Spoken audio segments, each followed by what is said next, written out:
आमतौर पर हमारे महानगरों में हर रोज सड़कों पर ट्रैफिक जैम्स लगते हैं, लेकिन आज मुंबई में ट्रैफिक जैम नहीं बल्कि आरक्षण जैम लगा हुआ था। आरक्षण एक ऐसा फल है जिससे हर कोई चखना चाहता है और ये बात आज मुंबई की सड़कों पर भी देखने को मिल रही थी।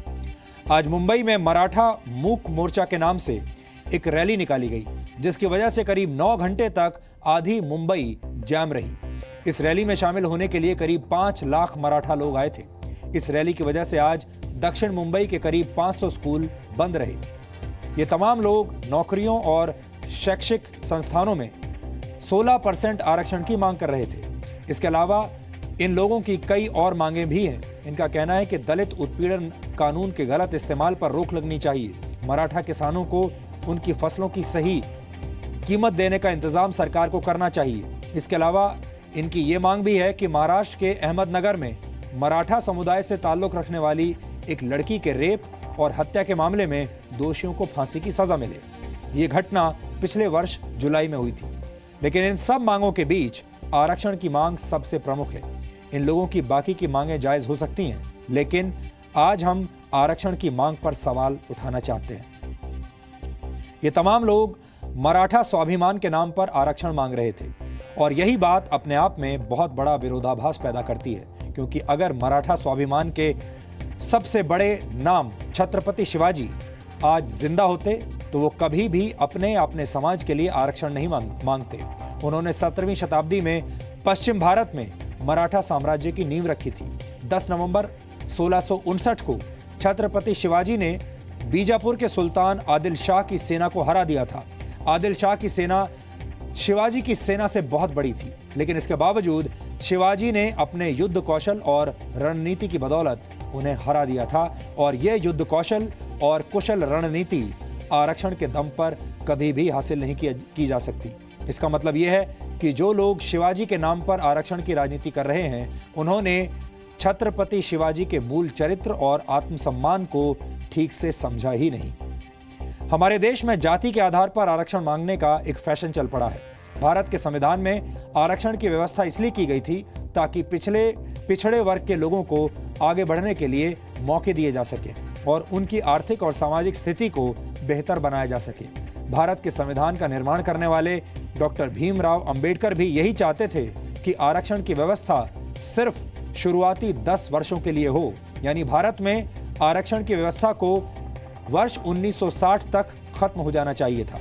लेकिन ऐसा हुआ नहीं, क्योंकि राजनीतिक पार्टियों ने इसे चुनाव में जीत हासिल करने का एक बड़ा शस्त्र यानी हथियार बना लिया और आज भी हमारे देश की राजनीतिक पार्टियां हर चुनाव में इस हथियार को धार देना कभी भूलती नहीं। सियासत के खिलाड़ियों ने अपनी इच्छा और राजनीतिक स्वाद अनुसार डॉक्टर अंबेडकर के नाम का जमकर इस्तेमाल किया।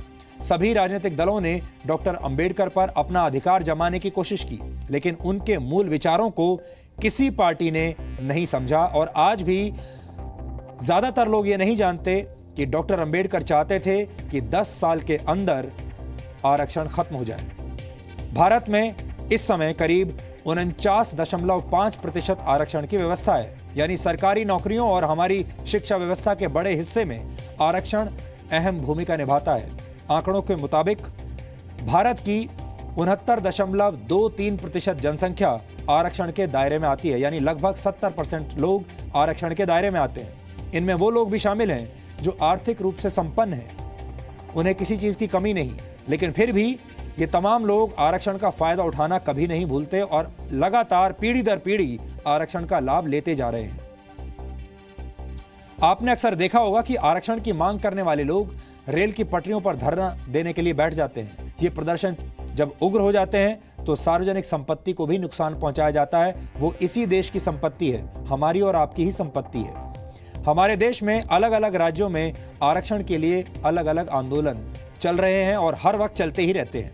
गुजरात में पाटीदार समुदाय को आरक्षण चाहिए, राजस्थान में गुर्जरों को आरक्षण चाहिए, हरियाणा में जाट आरक्षण की मांग चल रही है, आंध्र प्रदेश में कापू समुदाय भी आरक्षण की मांग कर रहा है, अब महाराष्ट्र में भी आरक्षण की मांग हो रही है।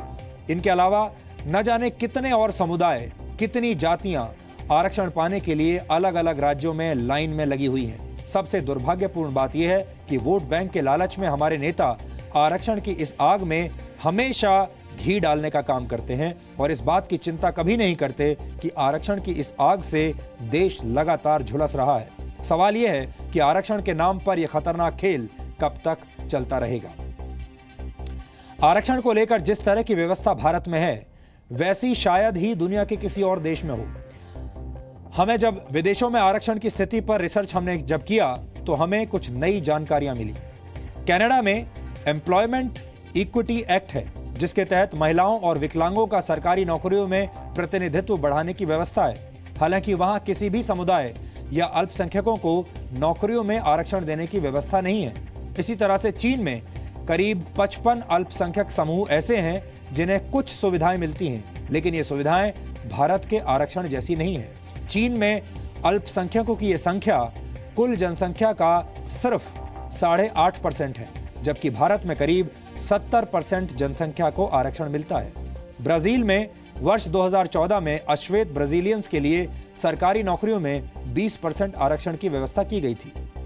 हालांकि ये कोटा 10 वर्षों के अंदर खत्म हो जाएगा। पाकिस्तान में अल्पसंख्यकों यानी गैर मुसलमानों के लिए नौकरियों में 5% आरक्षण की व्यवस्था है। हालांकि 2015 में इनमें से 70% पद खाली पड़े हुए थे। नेपाल में भी सरकारी नौकरियों में 45% आरक्षण की व्यवस्था है, जिसमें बहुत से समुदाय शामिल हैं। लेकिन सवाल यह है कि उच्च वर्ग के गरीब व्यक्ति को आरक्षण की ज्यादा जरूरत है या आर्थिक रूप से संपन्न पिछड़ी जातियों को?